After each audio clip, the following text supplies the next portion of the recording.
Welcome back to another edition of the Deep Cover Podcast. I'm your host, Omar Zaran. Thank you, as always, for joining me for another episode of the show.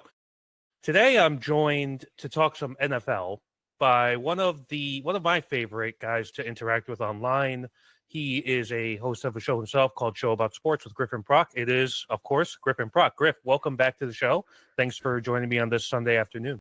Yeah, what's up, Omar? Happy to be back on the show. Love your content as well, especially the deep cover. I feel like you always explore topics that maybe don't get enough talk about. We always like to do the analytics stuff with my type of content and kind of dig into the play on the field. Sometimes these other storylines that are brewing are super interesting. So I really appreciate you having me on again. I was doing some deep reflection on that recently, and I think it goes back to, so I'm in my late 30s. When I was a kid, I used to get Sports Illustrated and ESPN, the magazine, and I would read those super long pieces, like long profiles, and just where they would just get in the weeds on stuff. And that's the type of stuff I really like. So I think you typically, when you start creating stuff, you start creating what you like. And that's what I've been doing, So that's really been the case, but very kind words. If you all aren't subscribed to Griff's show, be sure to. He always has amazing guests on, talk about a wide range of topics. But today, we are going to talk about the NFL and football at large. There's a few things I want to hit on. And, Griff is like super connected in the NFL threads community. So, he has a lot of opinions on this stuff. So I would love to get his thoughts on them. And kind of starting off, I want to jump into college first before we get into NFL. So the big story this offseason is, as it always is the transfer portal, NIL, that whole thing. And the star of the story this offseason has been former Tennessee quarterback, now with UCLA, Nico Iamaleava. And, in the context, they went to the playoff last year. They had an awesome year. Tennessee's been down for a number of years, and it seemed like they're finally on their way back up. They have this exciting young QB who's going to be there for another year or so. You think everything's good. But then it's just like it turns into yesterday's price is not today's price.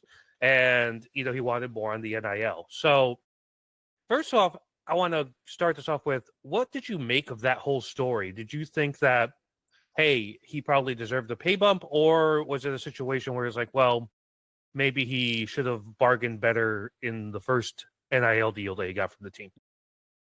There's so many facets to this across the board. And a lot of people like to just generalize it as college is turning into professional sports. That is right in most cases. That is the direction we're moving here. But what people are forgetting is that there's no team ownership. This isn't actually a professional sport. These teams don't have salary caps. There's not $500 million, $50 million quarterback contracts being thrown around. These programs are still colleges at the end of the day. They just can't be throwing around that much money. I saw articles about like how Texas and Ohio State are going to have like $50 million rosters next year for their football program. That's one player in the NFL. You know what I mean? That's just the quarterback at the NFL level. And what's interesting about this situation is these quarterbacks are trying to figure out where they stand within that relation to what is a $50 million quarterback in college. You have to be a level of talent that's just different than everyone. I think Nico's a really good quarterback. I think he can develop and continue to be a really good quarterback, but he's not at that level of the Caleb Williams of the world, or the Drake Mays, or even like Cam Ward. I like Cam Ward a little bit more than I like Nico when we're talking about prospects lined up. And so what I take of this is, it's smart. I would as well if I was a kid and I had an agent and they were like, you should try to make a little bit more money. What people don't talk about in this story is that Tennessee lost more than half of their roster to the draft this year. Their team's going to be different next year. That's how college is. We see programs rise and fall with the tides, especially a program like Tennessee that doesn't have the historical presence of an Alabama, Ohio State, Georgia. They're not just replenishing these players. So he's looking out for his bottom line because his draft stock might get hurt next year if Tennessee doesn't have another strong year. And they might not because they lost a lot of their defense and some of their offensive guys. So that's kind of my initial takes on it, but I'm interested to go where you go with this. Yeah, it's like I'm always in favor of a player at a big-time conference, a big-time school getting money because for so many years, these guys were free labor, and everybody's like, oh, well, they're getting a degree. And I was like, even if your good faith argument is, yeah, he got a degree. Like, how much is a degree from a Tennessee? Like, a couple $100,000, say, right? Yeah, I don't have the numbers in front of me. I'm just generalizing. And his value to media deals, people tuning in, selling merchandise, people filling the stadium is so much more than $200,000, right? Mhm. So I'm in favor of it. Where I kind of run into an issue is that we are in a Wild West situation here, where the NCAA is like, well, if you want to get paid, go ahead. We don't care anymore. It's fine. There's Mhm. no rules. There's no nothing. It's not the NFL where there's a salary cap, where there are multi-year contracts. And I know we're talking about football, but Rick Pitino on the basketball side, he had a line during a Pardon My Take interview that really has stuck with me, where he's like, I like this system because it reminds me when I was coaching in the Euro League in basketball, because everyone there is a 1 year, maybe 2 year at most contract. So you're constantly having roster turnover because people are moving on to the next thing. And I'm just like, yeah, that's what this is. But even then, like you got like the UNLV guy who just opted out in the middle of the year. I Mhm. think we're reaching a point where there has to be some sort of contractual obligation where Mhm. there is punishment for getting out of it. So you mentioned this isn't the Mhm. pros, this isn't the NFL, this isn't whatever. Are we heading towards a salary cap situation here where you have to sign the deal and you have to honor the deal? It's a great question. And that kind of goes back to just the premise of what is the sport of college football right now? What is college sports? It needs to disassociate completely from the university and move into its own type of business for I think any of those situations to happen. Because like what you just said, you're signing a kid and you're paying him and there's no reason for him to stay or honor that contract at the end, kind of in this situation where they can just leave after you give him 4 million for 1 year and he's like, I want 6 million next. It's just a wonky system, and there has to be kind of the NCAA cannot be the overarching body kind of governing this. They need, owners of these programs. They need kind of the heads of each of these teams, if that makes sense, that can have meetings with the commissioner, then the commissioner can set the rules in place.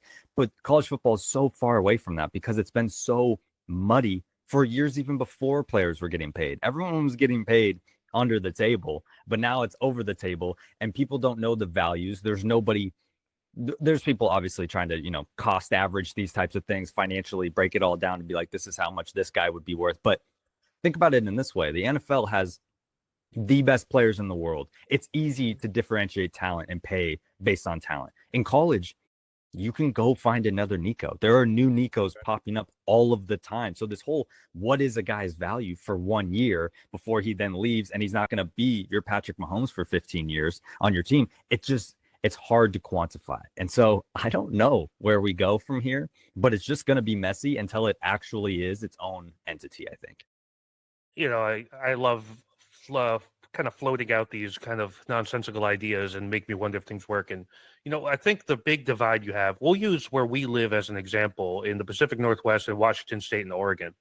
The Ducks and Huskies are playing a different game than the Beavers and Cougars, right? Washington State and Oregon State, because you have the Big Ten deals, you have all this money, the Phil Knight money in Oregon's case. It's all coming in a much more of a professional lens. Whereas if you're Washington State, you're Oregon State, how are you even competing to get players? You don't have the same money. If you're Toledo or Bowling Green, you don't have the same money as Ohio State does, right? So even like a Vanderbilt isn't going to have the same money as Tennessee does, even though they play in the SEC. So I've always thought the next step here is licensing out brands to form a professional league. You think about it in the sense of, USC has a very strong brand, Michigan, Ohio State, these have huge brands, Texas. And why wouldn't you just license out the logo and the naming rights and all that stuff and license out the stadium deal, the whole thing, and just have a professional league? You just have a 40 team professional league. And then, because then you get away from the student athlete thing, you get away from all the, well, they're just college players. And, you made a point earlier about, they're not, it's still collegiate, it's still classes. Like we're at a point, I think, and you could disagree with me on this, Griff, is we gotta stop acting like these are actually student athletes. Like, Well, that's you what's know, interesting.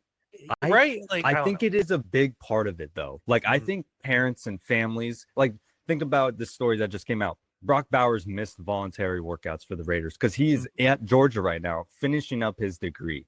Right. Brock Bowers, if all goes well, will play in the NFL for 20 years. Like he's that type of talent. But even him, he is going back and getting that degree. Whether you want to be like, did he study the whole time? Probably not. Did he have tutors that probably helped him pass? Probably. Like that kind of system. But I think it's still important because there's life after sports. Or if you don't make it, say they make these super leagues, not every 50 guys on every roster is going to make the NFL. Going to school and having a degree will help these kids, because they're literally kids, be able to then be successful if they don't make it, because your probability is you will not make it. So the concept of making it a super league and making it a professional thing and taking it away from college, I actually think is a bad thing, because I think we're underestimating just how important the college aspect actually is at the end of the day. It's not just money on the table for these brands, and it's for these kids and families. It's your first kid going to college for a sport. Like, it means more at that kind of level. It reminds me about why the fleshing out this football ecosystem is so important, because let's use soccer as an example.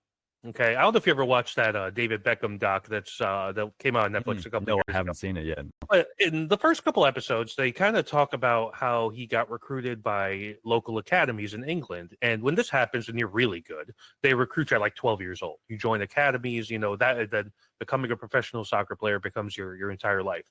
The fallback with that, if you fall on your face in the Premier League, is you could get picked up in the French league, you could get picked up in the Saudi league, in these lower level leagues that you could still apply your craft, right? And then make some money, and then transition after retirement.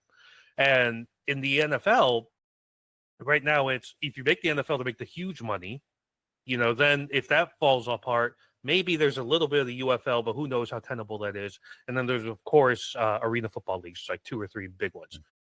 If you had a more fleshed out system, then I think your point becomes invalid. But in its current state, your point makes a lot of sense. It's like, how many times have we seen like the ESPN 30 for 30 broke documentary of guys who didn't manage their money once they got into the league, and then now they're kind of just struggling to get by. And then on the flip side, guys who did get their degree, you see them, or at least went back to school after it, like a Vince Wilfork, like a Brock Bowers. They were able to transition into other businesses post-career. So I think we're at an inflection point, I think, Griff, to kind of wrap up this topic, because if we don't have some level of guardrails in place, this is just going to get more and more chaotic. Like, it's like over 1,000 plus players entered the transfer portal. Well, people don't talk about, not all of those guys get signed, right? No, no. Like, you may enter the portal, not everyone is Carson Beck landing at Miami. It might be a situation where you're trying to get at Florida Atlantic, and if that doesn't work, you might end up in D2, and it's a risk you play. And that's the crazy thing about it, which is why I think they need more structure. They need, like, if you say, hey, I'm committed to play for the University of Washington, cool. What's the term of the contract? 1 year, 2 year, 3 year, 4 year? Then there has to be a penalty. There has to be something that is saying, hey, you cannot get out of this, or there's a fine, or you're ineligible for a year like it was before with transferring. So, and that's what's kind of happening here is where you kind of, I don't know, remember the analogy here, but it's something like you started pushing the cart before you built the wagon or something like that. Like they cart just before said, the horse. Yeah, cart before the horse. Like they literally were just like, you can start paying players. And none of these programs and organizations were caught flat-footed in a way that they didn't have NIL like systems built out within their organization, where they were hiring general managers, hiring financial analysts, doing what the professional sports do to then crunch all these numbers and kind of have contracts in place. Because a lot of the things we're reading is both the teams and the players aren't, honoring these contracts, because it's like, are they even legally contractual contracts at this point? And so we just have the horse running right now, and we need to build the cart to be able to roll with the horse right now. And that's kind of what's going on, I feel like, in college sports. Yeah, I agree with that. That's a great analogy. I want to transition into the topic that I probably care the least about that we're about to talk about, and that is the whole Aaron Rodgers, Pittsburgh Steelers thing. So, as a quick recap, in case you've been living under an NFL rock, Rodgers' tenure as a Jets QB after his career in Green Bay did not work out great. It gets injured his first year, subpar. After that, he really looked like a guy who just, after you're at a certain age, you have that Achilles tear. It's tough. Not everybody is Kevin Durant, so I think he made us all think that, oh, no big deal, modern medicine. It's like, no, he just actually, he's Kevin Durant and he's one of the greatest players ever. But Rodgers now he's been kind of going back and forth with a few teams. The Giants said, you know what, we're done waiting for you. And then they signed Russell Wilson and Jameis Winston. Really, and there was a little bit of buzz about Minnesota, but it seems like they're kind of going with JJ McCarthy and just kind of rolling the dice on that. The only team that's left is the Steelers, and they didn't really draft a QB early. They ended up with Will Howard in the 6th round out of OSU, who feels like such a Steeler. It's crazy, but but it's lingering, and Rodgers is kind of in the wind, and it's like a will he, won't he situation, which again is another moment in time where he is following in the footsteps of Brett Favre. It's kind of crazy, just the similarities between the way both their careers went. So I guess, what are you making of this? Is he going to sign? Should he just retire? Where are you at with the whole Aaron Rodgers stuff? So there's a couple facets here that are very intriguing. My main thing is, if I'm an organization like the Steelers and I'm looking to get out of this perpetual cycle that we're in of just like not really figuring out the quarterback position since Ben Roethlisberger. And it's not the only organization. Go ask the Colts how they're feeling after Andrew Luck. Go ask the Broncos for a while after Peyton Manning. It can be a place that NFL franchises find themselves in. But the last type of player that I'm going to go out and hitch my wagon to is a player that has repeatedly told us, I'm contemplating both retiring in my life and also playing, and I can't decide what I want. In something that is so important, you can't have your quarterback say that. No matter if he's the perfect quarterback for that situation, he would thrive. Tomlin and him would work. Whatever you want to say to convince yourself, you just don't want a guy that goes out every day on the field being like, I actually don't need this anymore. You want a Will Howard, if you're being honest, because he wants it. He wants to be here. He's trying to make a name for himself. So even if you don't like the prospect, you would just rather a guy that's young, developing, trying to figure it out, make a name, than somebody who can pull off a little bit of amazing from time to time, but is also 1 foot out the door. And then the next thing is like, what is the long-term plan? Do you win a Super Bowl if you sign Aaron Rodgers? Probably not. Just look at that division alone. I think it's the same kind of issues. The AFC North is a bloodbath. They might get 3rd, and so you just have to think about it long term. And like the Vikings pulling off the gas, I'm glad they did that. You don't just draft JJ McCarthy in the first 15 picks of the NFL draft if you don't think he's going to be somewhat of a starter. We're not talking about Will Howard here in the 5th, 6th round. We're talking about a first-round talent quarterback that you guys think. Don't bring Rodgers in there. Let the new guy go get his reps now. So that's what I make of it. I think everyone should just let it go. And I think Rodgers, to be honest with you, he wants a send-off. I feel like that's kind of where he's at, where he wants like a full loving season of we're cheering him on, but he doesn't have that attached to him because of everything that he's kind of done on and off the football field. I think there's some fallout here, right? Like the way he's kind of conducted things over these last few years has been just not great from a PR perspective, right? Like in Green Bay, even though he underachieved in terms of delivering championships, the same way Favre did, they should have been to more Super Bowls at the very least and won more than just the one that they did when you have a top 10 all-time arm talent like Aaron Rodgers. It's the game's most important position, and you only won it once in however many years, a decade plus that he was there. You got to have more than that. That's just, period, right? So, but he was still kind of widely beloved. A lot of people would kind of claw at the argument of, he's the most talented arm we've ever seen. Yes, he didn't win like Brady. Yes, he didn't win as much as, he wasn't Peyton Manning or whatever, but the raw arm talent, the accuracy, the whole thing was just next level. Then he goes to the Jets and you get excited about it. Then it's injury. And then the off the field stuff with all the McAfee appearances, the conspiracy theory stuff, the ayahuasca, the darkness retreat, all this stuff is made. It's like he's turned into almost like a public enemy in a weird way. And whereas he used to be beloved by football people. And I think that farewell tour season, I don't think he's getting that. I mean, do you feel any differently? No, that's why I think if he were to come back next year and play for the Steelers, like it's just kind of gonna be like kind of sad's the wrong word, but I just feel like it's gonna be underwhelming, and we're all just gonna be like, oh, this is just it's this Jet situation again. It's just kind of ugly. Like they won 7 games, 7-10, bounced out of the wild card if they make the wild card.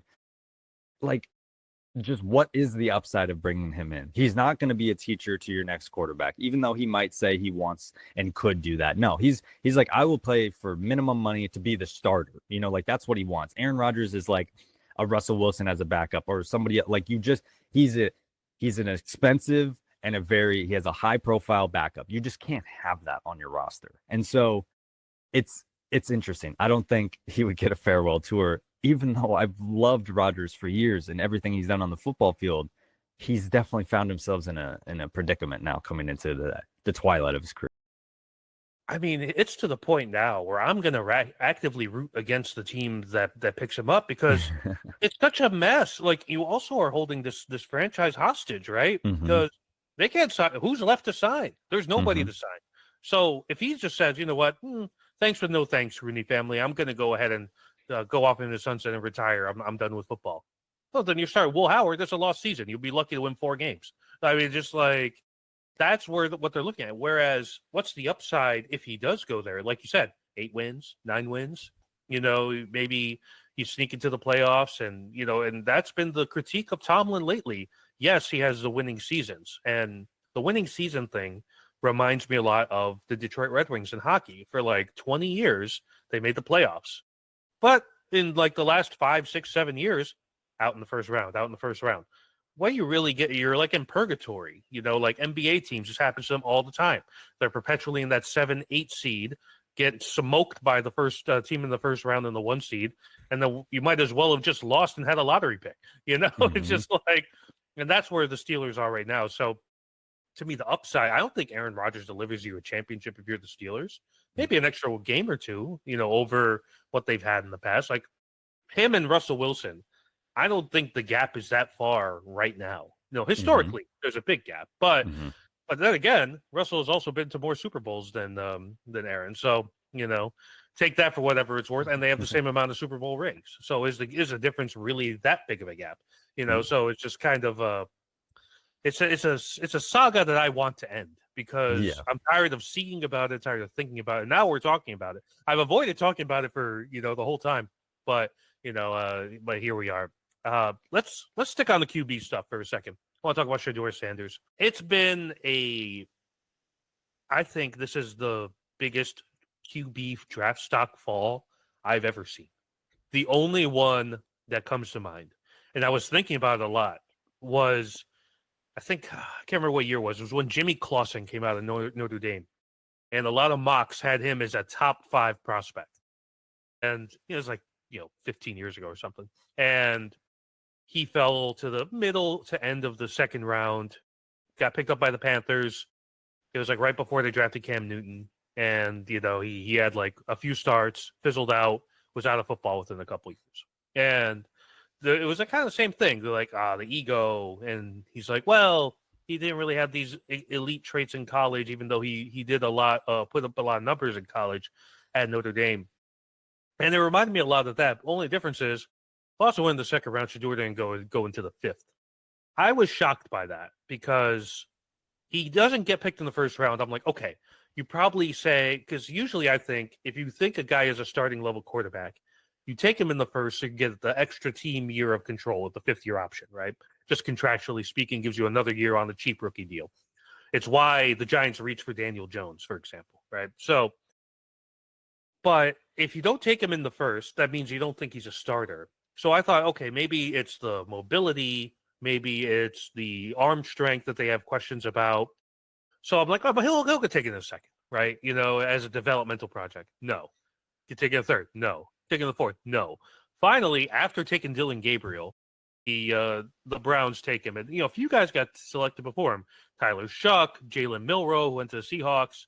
Dylan Gabriel, all these guys got taken before him, and now he's a 5th-round pick, and he goes to Cleveland. What were your thoughts on Shador's fall?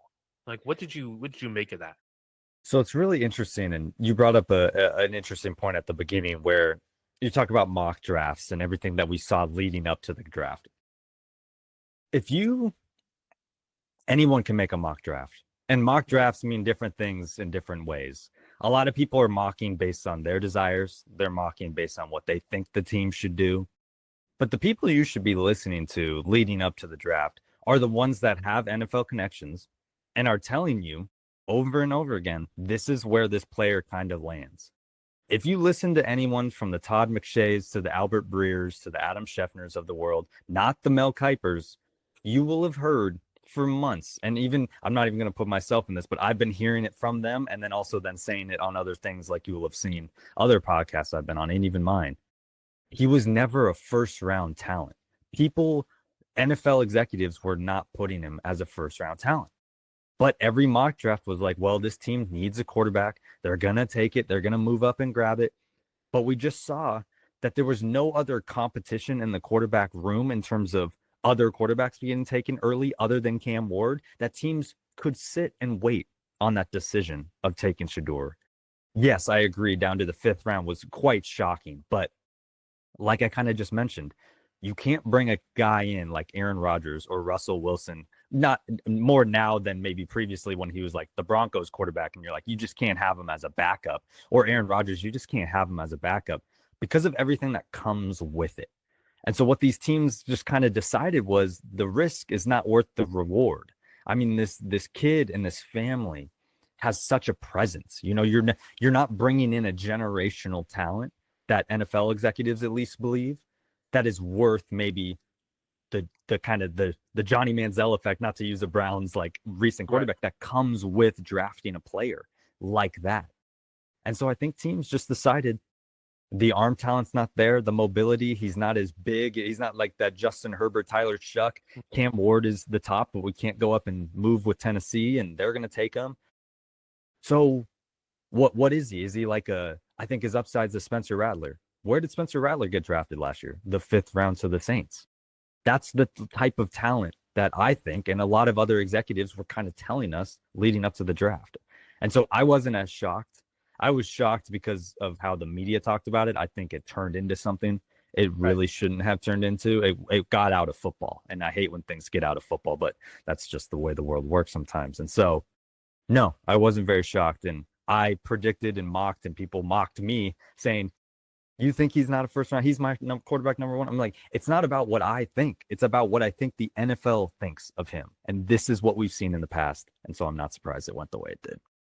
I looked at him because I watched a lot of Colorado last year because, us both on the West Coast, 9 a.m., you're getting those noon games and stuff. And Colorado found themselves in some of those games, obviously playing in the Big 12, and you get some of those central time zone games. And I would watch them, and it was incredibly clear they had no blocking and they had no run game. So everything was Shador save us, which is why they didn't win a bunch of games, right? They weren't a well-rounded roster. What I saw was the accuracy was there. The arm strength wasn't mobile, but not super mobile. He's not like a twitchy athlete. Cam Ward, obviously a much better athlete.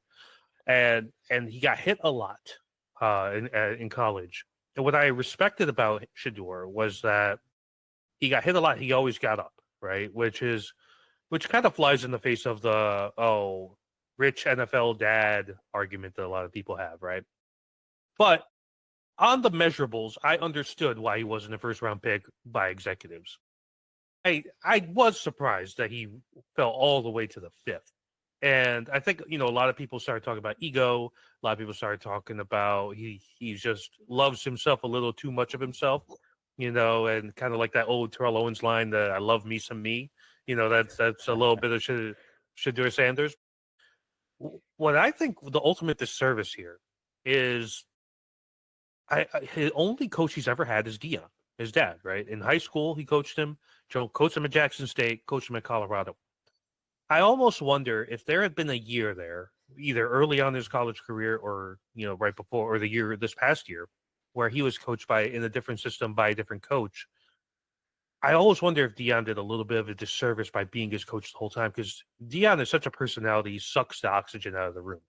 And that was a big fear, right? Oh, well, if the starter plays bad and then you're going to have Dion at Colorado press conferences talking about, oh, how come my son isn't playing for the Browns?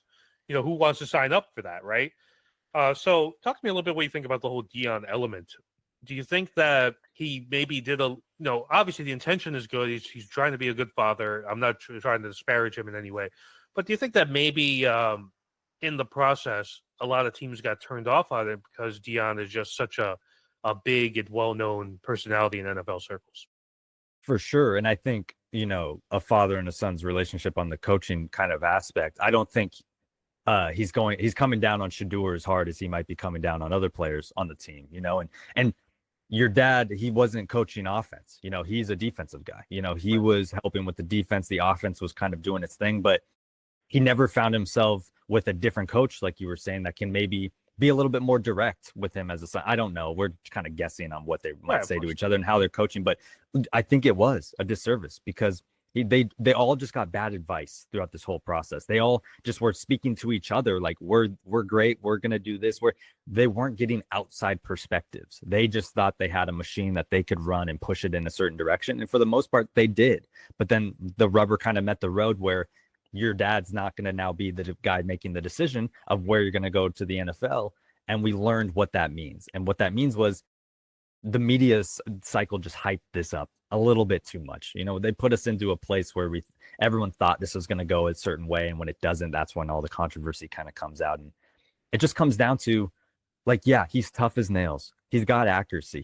He's got an NFL arm is, I feel like, a stretch. I don't think he has a boom of a cannon. I think he's got accuracy, but that's not gonna. Everybody has accuracy. You don't make it to the next level. That's kind of a diluted thing to say for a quarterback. Right. And so I don't know. I think it just was everything else. I think at the press conferences, people were very turned away. The way he would speak about his team, the way he would always disparage his teammates. I mean, I even go back to when the college football video game came out, and he's a reality TV star. I'm talking Shedeur and Dion at this point, and he's playing a game with Travis Hunter, and they're playing the new video game, and he gets sacked, and he literally says on the live stream, like, "Oh, getting sacked. This O-line's really realistic. It's just like my O-line in real life." And I'm kind of like, okay, these billion-dollar businesses are hiring employees.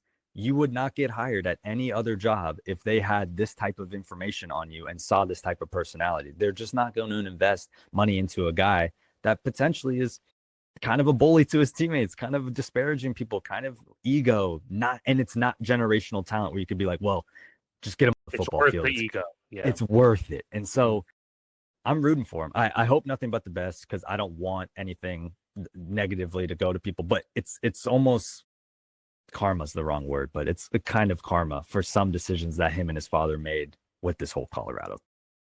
Yeah, I'm rooting for him as well. I personally think there's a fine line between confidence and overconfidence when it comes to QB. You want your QB to be confident. You want him to, be able to lead your team and, say, I'm taking ownership of this. I'm going to make this happen, right? But when you aren't competing for national championships or playoff spots in the NFL, then that turns into, well, this guy's a little full of himself. So I think this is probably a humbling moment for Shedeur. And I talked about this on my last episode, where I think that he's going to have an opportunity to potentially learn from Joe Flacco, assuming Flacco is a willing teacher. And if he does, I think he'll be all right. Like you said, the elite measurables aren't really there, and so he's going to have to do it with accuracy, with toughness, with leadership. And it's an interesting thing, and the way Dion handles it when he doesn't get on the field right away will also be interesting. Exactly. Let's talk a little bit more about something that happened in the draft. So I just wrote a piece about this, and I'm kind of curious about your take on it. The main one was Shedeur, but it also happened to some other guys where people are prank calling these prospects, these players that are waiting to get drafted. So for Shedeur, it ended up being the most serious one, not because of Shedeur, but because who was doing the prank was Jeff Ulbrich's son, who was the interim coach for the Jets last year, is the new defensive coordinator for the Falcons this year. and his son got got Shador's number from his iPad that Jeff foolishly left unattended. And so in my piece, there's a couple things that kind of stood out to me. One is just how much people crave to go viral. Two is understanding how important these moments are to every single player. Like Abdul Carter got a prank call, but he was the third pick. Somebody called him saying he was going to be a second pick. Him and his agent, Drew Rosenhaus, clocked it right away. It was no harm, no foul, whatever. But the third thing is just like Shador and all these other prospects, they buy these prepaid burner phones. And so it's not their real phone number. It's literally their draft phone. And I'm like, the NFL's a multi-billion-dollar business. You're trying to tell me you couldn't invest in secure communication protocol, and some sort of secure line that you can connect with them so this doesn't fucking happen? And I'm just like, it reminded me in my own career where I've worked for marketing companies and we have clients that are phone providers or phone manufacturers. New phones coming out. Well, you have to know about it before it launches. So we're going to give you a unit. You have to sign this NDA. You say anything about this, you're fired. Mm-hmm. And it's cut and dry. There's no explanation. There's no, oh, my sister saw it and took a picture and posted it on Twitter. There's none of that, right? And it's just like for the NFL to just like not prioritize this, and it allows for potential draft picks to get harassed. I just think it's a big miss by the league, and it's another tip in the cap of this league doesn't really care about its players. That narrative, right? So what did you make of all these prank calls? Am I going a little bit off the deep end on the way I'm looking at this? No, it's totally fair to want to go off the deep end, especially this year with kind of the Shador situation, because everything is amplified when it happens to someone like that. But the thing we have to remember, this has been happening for years. And there's probably, I don't want to say hundreds, but maybe hundreds of unreported stories of this happening, not just to guys that we don't have, cameras in their bedrooms watching them get drafted. Like this happens. This is not the first year this has ever happened. It just happens. But it goes back to what you were saying. I mean, even the White House is trying to figure out how to have secure lines of communication. I don't know why we don't have this kind of buttoned up, in these kinds of big things. But when I go to the NFL, it's kind of interesting. I kind of almost think like they are trying to sell a product, and that product is attention. They want your attention all the time. They want you on your phone all the time, looking at everything. And this kind of played right into that. Talk about, this was the most viewed NFL draft of all time. This was the most talked about NFL draft in the last few years, at least, because of this, not just this prank call situation, but everything. This kind of feeds the machine for them. That's why they're not coming out and automatically like, hey, PR team, here's what we're going to do. New systems in place. They kind of enjoy it. They're not going to tell you that, but I think they kind of enjoy the numbers in the press because their advertisers are happy. The owners are happy. Everyone's happy because at the end of the day, they can just say it was a prank call. It happens. And it's happened before. I don't know what to tell you, kind of PR move there. So I think it sucks. I think it gets underreported. So I don't think we can like really be like, oh, this poor one guy that this happened to. Right. I think it sucks. And I think punishment fits the crime. Like people got in trouble. So why are this is what happens. If people didn't get in trouble, yes, I would understand a little bit more outrage, but people got in trouble. But who's not getting in trouble? The people that didn't called the other people because it wasn't connected to the NFL in some way. It was a line that they couldn't trace or whatever. It was a kid or a family, who knows? So my take is it just perfectly fit everything that was happening for him falling in the draft and everything, and to then get a prank call. But it helps him as well. Talk about the clicks and views. His Twitch and live stream, he just made a bunch of money off of getting prank called. And I bet you he's not that mad about it either at the end of the day. I want to talk about the punishment here. So the Falcons were fined $250,000, which is like $5 to you and me. And the Ulbrich, the D coordinator, was fined $100,000. He accepted the fine, and he said he's not going to challenge it. Yeah, no shit, man. I wouldn't challenge it either. You got off scot-free, basically. Like $100,000, considering his new contract, is not like a huge chunk of change. And his son, meanwhile, I feel has gotten no reprimand other than his dad giving him a stern talking to, but also his son's a 21-year-old man. He's not going to listen to that. Whatever. So, I mean, do you think that the punishment was fine, or do you think it should have been more severe? I think it was fine because, yes, people actually got punished. And what's interesting about this stuff is, don't worry, that kid is going to feel what he did for the rest of his life. It's going to kind of follow him, in adverse ways. I mean, let's talk about when you're in college and you do something stupid. Bullying exists, things like that. Like he's not going to get off scot-free from this type of thing. And so I think even them, doing everything that they did, apologizing publicly, is a good move in that kind of situation. I think both, not just the organization, but also the head coach getting fined is a good move there. But this whole, they need to take away first picks and everything. I don't know about all of that, because like we just said, how do we even kind of police this? Because people are getting, fined all over the place. I mean, getting prank called all over the place. And those could be other organizations' kids calling those players. Like we just don't know. And it's just muddy when it gets outside of just, let's just find them with money. I think money is always the great equalizer when we talk about ways to bring people back to earth on situations like this. So overall, I just think we just went overboard with this whole situation, and it sucks that it happened, but let's just remember was just a prank call, Yeah, I think the big thing here the focus should be not the prank call, because like you said, prank calls happen, as being a dumb 21-year-old college kid. Which I'm not loving the fact that we are treating Shador like this grown-ass man and this other guy like a kid. There's like a 1-year age difference, but yeah. that's another thing. My thing is Ulbrich, the father, it's just like, how are you so careless with NFL team property? How are you so careless with sensitive information? And again, maybe this is my background. Just like, I remember when I used to work for a company and we had a contract with Samsung. I can say this now, it's been many years since then. I no longer work. The Galaxy Note 7 was coming out, the infamous phone that blew up, the batteries blew up and they had to pull off the market. They were getting ready to launch this phone, and they flew us out to Texas to attend a briefing about this new device. And we had to sign the NDA twice. We had to go into this closed off room and make sure we have like all our credentials are good and ID verification, all this stuff. And then the terms are, you say anything about this, you are done, right? It's very important because Samsung looked at it as, this is our proprietary information. We want to build up excitement for the launch day. If you talk about or post something before then you're ruining our marketing plan, right? And to me, it's the same thing, right? It's just like, you're talking about one of the things of the spectacle of the draft is seeing people get the call and how excited they are, right? The tears on their face, are hugging their loved ones. It's a very emotional event, and so when you're when you leak out phone numbers, that opens up the opportunity for prank calls.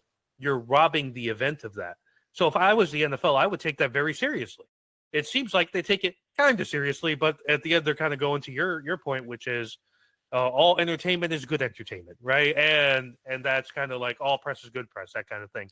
So I am a little surprised that maybe they don't take that as seriously, but maybe it's all really a view is a view is a view, which is the social media landscape that we live in now, right? And I'm just gonna say it too. If it didn't happen to Shador and it happened to, say, the 3rd round left tackle out of Mississippi State, we wouldn't be talking about it. We would not. It's only because there's so many aspects to it that then exacerbate the issue here, which is why it's so interesting. Like you were just saying, it's so interesting. Yeah. Let's stick on the draft here. Kind of curious what your thoughts were on some of your favorite picks, and maybe a couple picks that you were kind of scratching your head at. It's a great question. Let's start in the first round here. I mean, the good teams did the good moves. The rich got richer was kind of my analysis of the first round. One that's not getting talked about enough is the Ravens getting Malachi Starks, the safety out of Georgia. Yes, he is no Kyle Hamilton type safety prospect. You weren't going to take him maybe in the top 10, but he is a 4-year starter at one of the best programs in the country, at Georgia.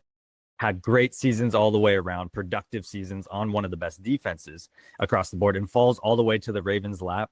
So now they have this best two high safety formation where they can have Kyle Hamilton kind of doing everything that he does. And then now you have the back of your defense protected with Malachi Starks. I love that for them because defense was the problem for the Ravens last year. They would put up 40, but also give up 40. So they're rebuilding that in the first round with a move like Malachi Starks, who is the best at his position. And if you can get that at the value of 27 in the draft, I think we're going to look back on that as a steal. Same thing goes into then, you talk about Eagles. Everybody wants to talk about Jahad Campbell for the Eagles, getting him from Alabama. Same kind of situation. They're like, oh, he's injury concerns. Sure. But you know who can take risks on injury concerned guys? The Eagles sitting there in the back half of the draft. So it just was the rich got richer in those situations. And I really love those picks in the first round. But did you have a favorite pick? Because I know you're kind of floating. I know you're a Giants fan, but you're looking for some other teams out there that maybe you want to support. I'll throw out your team. I Mm. love the Gray Zabel pick. I thought, middle of the first round, you get this guy who's ranked pretty highly in a pretty weak offensive lineman class. Obviously Will Campbell was the guy, on the line, but this guy's pretty good, and the Seahawks had a glaring need. We both live in the area, so we watched a lot of them this past year, and Geno Smith was just getting attacked every single Sunday, right? And he's gone, and you bring in Sam Darnold, and who arguably probably has worse pocket presence than Geno Smith, and so you got to get somebody. The line for the Seahawks has been a problem for years. They finally address it. I thought that was a great pick. I loved that the Browns traded down all out of two, and really just I think they fleeced the Jaguars on that trade. Like Travis Hunter's going to be a really good pro. I'm really curious to see what he does in terms of the both ways thing. But you get Mason Graham by dropping down to 5, and you get multiple pick compensation after that. I mean that to me was really good maneuvering by them. I as for the Giants, I find it interesting what they did. So I think they take Abdul Carter with 3, arguably probably the best player in the draft, just in terms of when you take out positional importance. It's just, he looks like he could be a generational edge rusher. They can't find this guy a jersey number though, so that's cool. But yeah, LT's like no thanks, and Phil Simms also no thanks, so he's got to figure out something. But then they trade back into the first, and they take their QB with Jackson Dart, which would be all fine and good if you didn't sign 2 veterans in the offseason. Now you got 4 QBs. I don't know how that's going to work. But I liked what they did there. And, they ended up with Cam Scattaboo. They ended up with the defensive lineman Alexander from Toledo. I liked what they did in the draft. So I wasn't mad about it. I've been kind of projecting that they would somehow, some way end up with Jackson Dart one way or another, just because he seems like a guy that the Giants would like. And sure enough, they did. But the Eagles point's a good one by you, I think, because their methodology has been, hey, let's just draft guys who play at really good college football programs. They've been all over Georgia and Clemson guys in years past, and now they're all over an Alabama guy. Yeah, the injury concerns are there, but like you said, the Eagles have an embarrassment of riches when it comes to defensive talent. But yeah, those are the ones that stuck out to me. The one that was really kind of head scratching to me was the Bucks. It took the receiver, and I was like, why are you doing that? What did you make of the Bucks going receiver in the first round as opposed to maybe addressing some needs on defense that they had? So what that kind of told me was they were drafting best player available when it got to them in the draft. Emeka Egbuka, Ohio State wide receiver, you talk about what we just said. Tell me a time when the Ohio State Buckeyes haven't produced a quality wide receiver in the NFL, and I'll show you a liar, because all they do is produce that type of stuff. Yeah. And so I've seen Emeka live and everything. He's actually from the Pacific Northwest area as well. He's everything that you want in today's type of receiver. Can play across the board. You need him on the outside. He has enough wheels to get down the field. You want him in the slot where you should be playing him. He'll be like a JSN, if you will, for the Seahawks. He is that type of archetype of player where he'll just be in the middle of the field, always open. He's got everything you want. And you have to look at where their wide receiver class is kind of going with their depth chart. Mike Evans isn't getting younger. Godwin is coming off of a brutal injury at the end of the year. So he's not going to be ready to start right away. They just wanted to get the best position best player available, which was a Meke with that first pick. I get it. It wasn't their highest need. They then went out and got 2 cornerbacks back to back after that, some edge defenders, and then even another wide receiver late in Tez Johnson out of Oregon, which kind of feels like a steal despite his size concerns, which I can completely understand. So I think they just, they address their needs, they address their concerns, but you also have to think about the importance of the wide receiver position. And if Evans has a tight hamstring one week, if Godwin can't come fully back from his leg, like falling off his body, like it was brutal. You know what I mean? It's just, I think it was a great pick by them. I can understand, though, the hesitancy from the fans, though. Let's talk about another wide receiver who is out of the league right now. It's Henry Ruggs III. For those who don't remember, Ruggs was drafted by the Raiders a few years back, was involved in a fatal drunk driving car accident, and has been in prison since then. He is working on getting out of jail, and Josh Jacobs, I believe it was, his former teammate, said that he's trying to make a comeback into the NFL. And this opens up an interesting conversation, Griff, just about when somebody makes this mistake.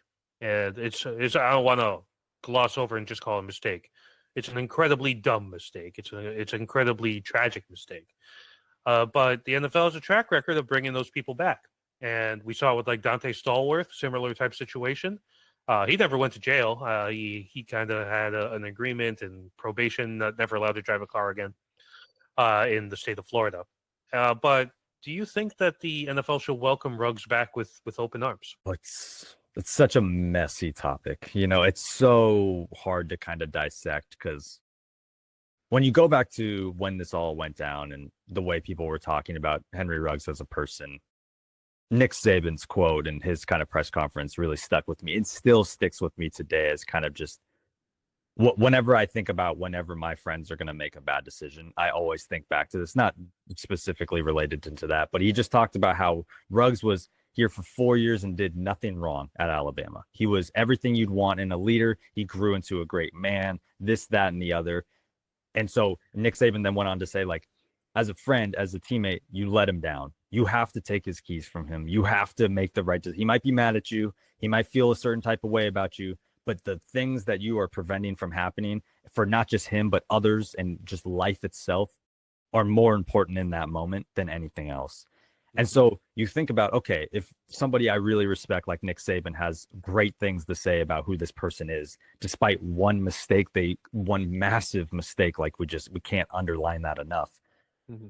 It makes you think, like, it could happen, like he could find his way back into the league. And what is Josh Jacobs going to do? And what is any NFL player that has dedicated their whole life up to that point to get to that point going to say? Of course, they're going to, if they get out of prison or they get out of whatever situation they're in, their mind's going to go back to what their life was all about before. So I'm not surprised that this type of storyline is coming out.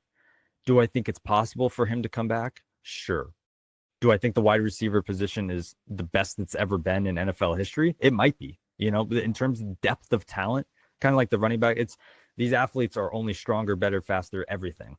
So it's going to be very hard for someone that took such a left turn, health wise and life change wise, to make his way back. But that's not going to be up for us to decide. It's going to be up for the NFL organizations to decide if they want to take a shot on him. So and time will tell.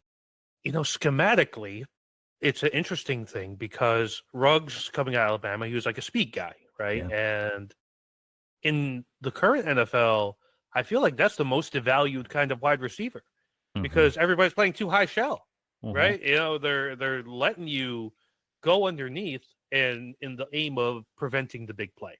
And so he's a big play guy. So that's an immediate issue that he has.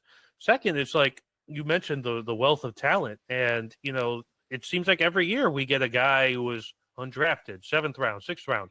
All of a sudden, oh, this guy's pretty good, and so when you get that, are they just going to say, well, I'd rather go with this guy who isn't going to give me a bad headline, by me bringing him in, versus just signing this guy who has a checkered past, and again, he could be the greatest person in the world, but the fact is he went to jail for killing someone.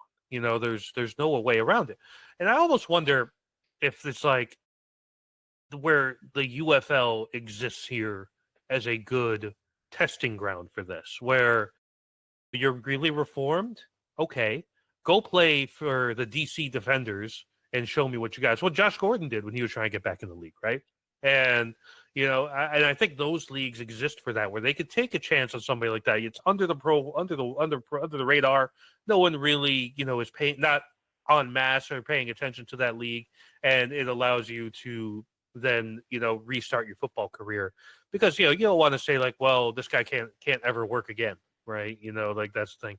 And it's a tough topic, like you mentioned, because of what was involved. And I think there also needs to be some level of counseling here. There needs to be some level of remorse shown. There has to be a conversation with the victim's family, first and foremost, right? And I think that was one of the reasons why Dante Stallworth got back in, because he had a conversation with the victim's family. Mm-hmm. And, they were able to kind of miraculously move past it. You think about, like, if one of your loved ones was tragically lost their life because of a car accident, it'd be very hard, especially a drunk driving accident. It'd be very hard. I would imagine if he's going to come back, there's going to be a lot of him attending MADD meetings. There's going to be a lot of community outreach, and just different things you're going to need to see from him to really show that there has been some change. There's remorse, and which this further kind of reiterates the fact to me, Griff, that if I'm a professional athlete, there is 0% chance that I'm owning a car and driving that car. Like, you're making millions, man. Hire a driver. Like, yeah. It's such an easy decision. It's like you vet the driver with your team. And he's a first round pick. It's not like he was a late round pick. It's not like he's dealing with Brock Purdy money. We're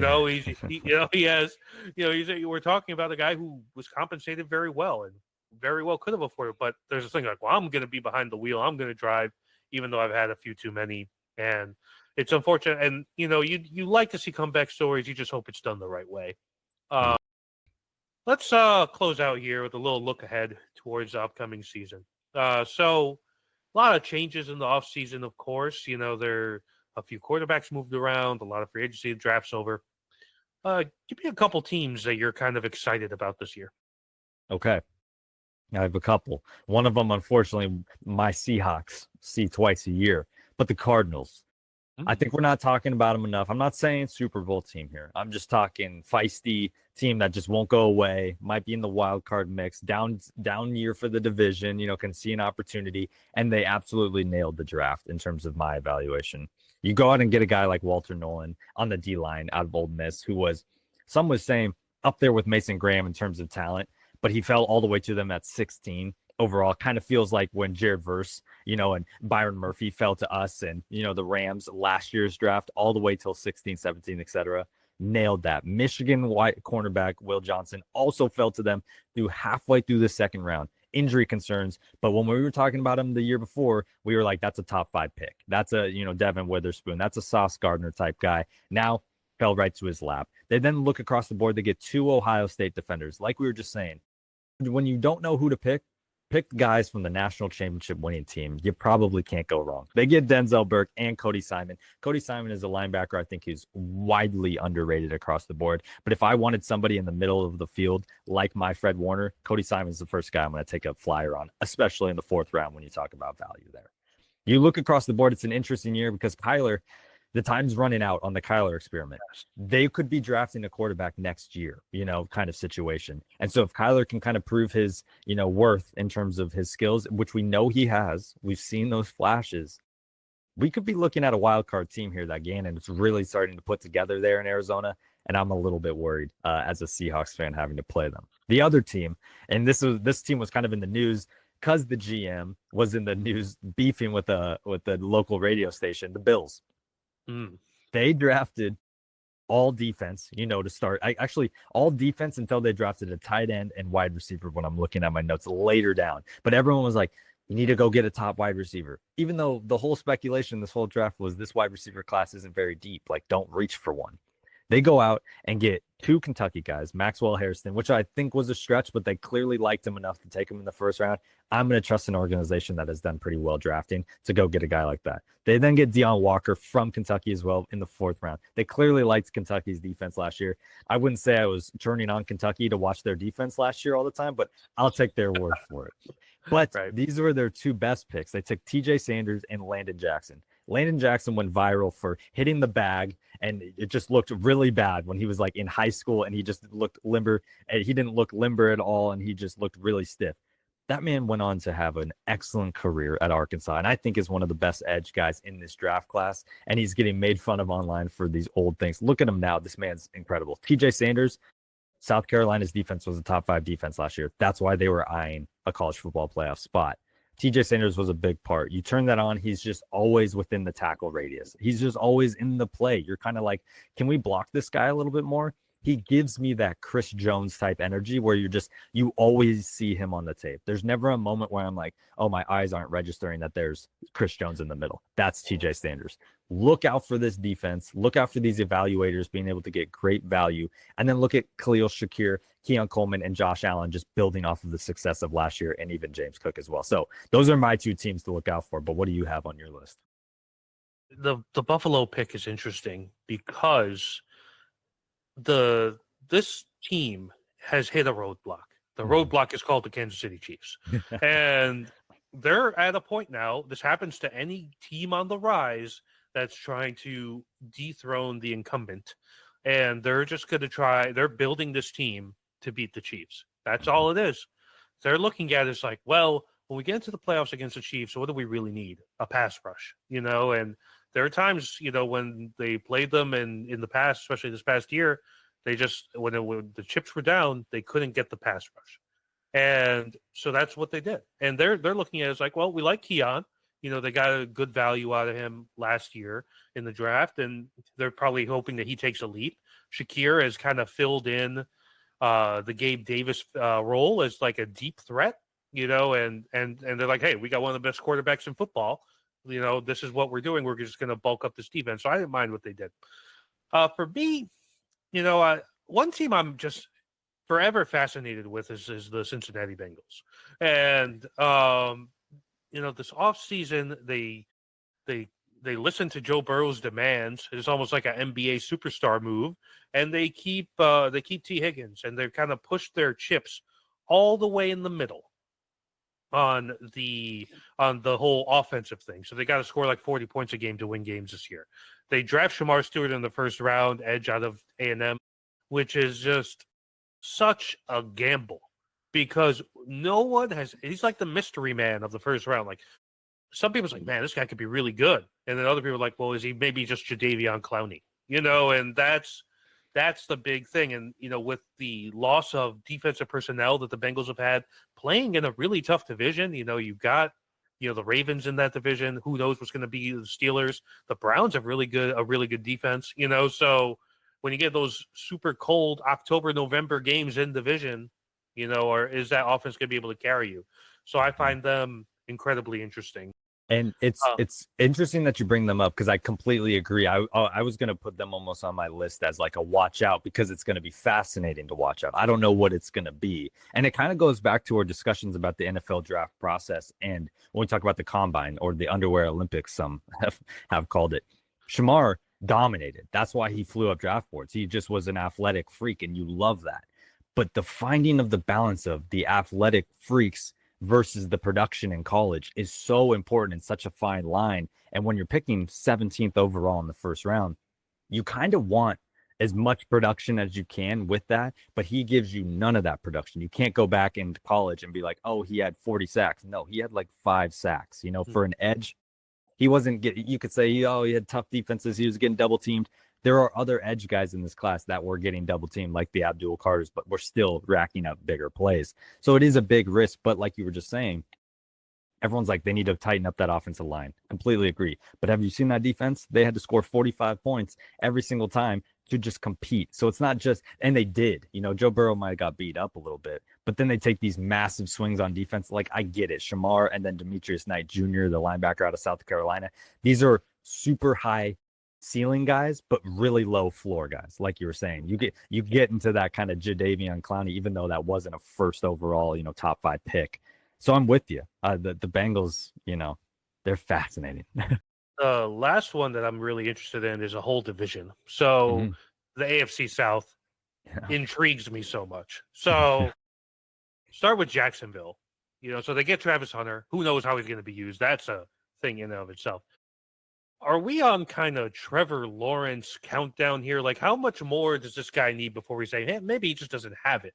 So that's like the Jacksonville thing. Indianapolis, their clock's ticking on the Anthony Richardson experiment. Daniel Jones in the wings.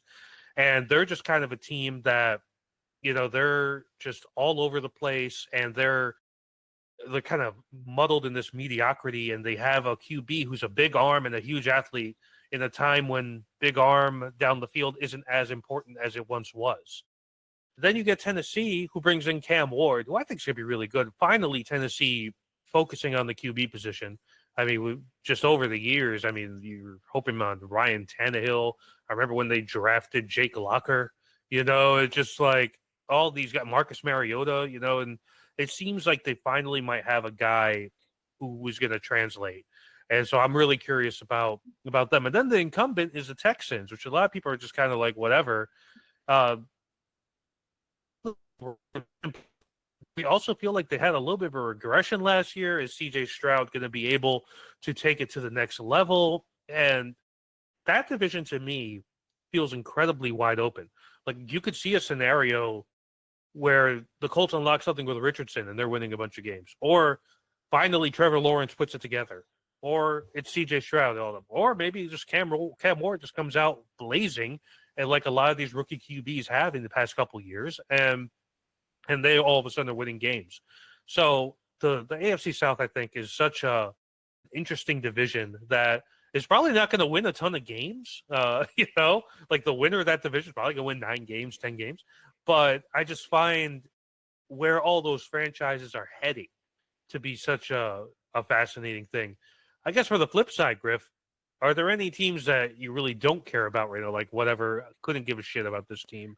I have zero hopes for them, that sort of thing. To be honest, I think the only one that like really sticks out is the Saints for me. I don't know They're what an it's L. going to look. Like, They have not wanted to right their wrongs for a long time and fully embrace a full rebuild. Their cap situation isn't one. They're not a destination anymore. That, not that they were necessarily ever were, but that people want to come play for. They're drafting in a weird fashion. A lot of their players aren't working out. Kellen Moore, I think, is going to have a hard time in year one, just with that. Not because of his coaching ability, just because of how that franchise is set up. So I think, like we were just saying, the AFC South's weird. I think the NFC South is just as weird. Like it's right. so the Saints just need to kind of eat their cake, and kind of like be bad. And I think that would actually be more positive for them when we look back in 5 years than them try to bandage this thing together, because they can go tell their fans, well, we're in a bad division, so why not try for it? No, sometimes even though you're in a bad division, don't try for it. Like literally reset, across the board. So I don't know. Tyler Shuck, is he the answer? Spencer Rattler, who you don't get excited about either of them when you're talking about your quarterback. So you just hope that it works out. This feels like a take your medicine year for the Saints, right? They just been such a crazy cap situation for so long because, like I said, they go, we're going to do this and mortgage the future, try to compete. It's like, no, just be bad for a couple of years and reclaim your draft equity and then see what happens. On the flip side, in the South, NFC South, I am just super excited to see what Michael Penix looks like with a full year offseason program under his belt. And what he's going to be as a pro here, because he had flashes late in the year when they finally replaced Kirk Cousins, which is a complete disaster. I think that he's going to be good. Like I loved watching him in college, even at Indiana when he was there before he transferred to Washington. So I'm really curious to see that, and that should be another interesting division because Tampa is still kind of the reigning division leader there. And Carolina seems like they finally maybe turned the corner with Bryce Young, Xavier Legette, and I think he could be, up for a nice second year as well. So we'll see how that goes. But Griff, I've kept you too long. As always, appreciate our conversations. I could go on and on talking about this stuff with you, but we have to end it at some point. No problem. But for everybody tuning in, let them know where they can follow you at. Yeah, so as Omar was kind of calling out at the beginning, big show about sports with Griffin Prock. Find it on Apple, find it on Spotify. Also, do a ton of short form content on Threads. That's kind of my main place. You can find me at Griffin_Prock there. I love commenting back, so feel free to comment on my stuff because I love interacting with everyone on there. I'm not just posting and hoping that people have their takes, and I just leave you in an abyss out there in the comment sections. Follow me along on Threads or find my podcast on Spotify and Apple. Yeah, if you're on Threads, Griffin is probably one of the best sports follows on there. It's always a lot of, you get the clips, you get the news breakdowns and all that. So make sure to check him out there. If you enjoyed this podcast, we are available on Apple Podcasts, Spotify, and YouTube, in addition to clips being up on Instagram, TikTok, YouTube Shorts, the whole nine. So thank you, as always, for tuning in for another episode of the Deep Cover Podcast. Griff, thanks once again for joining me, and we will see everybody next time.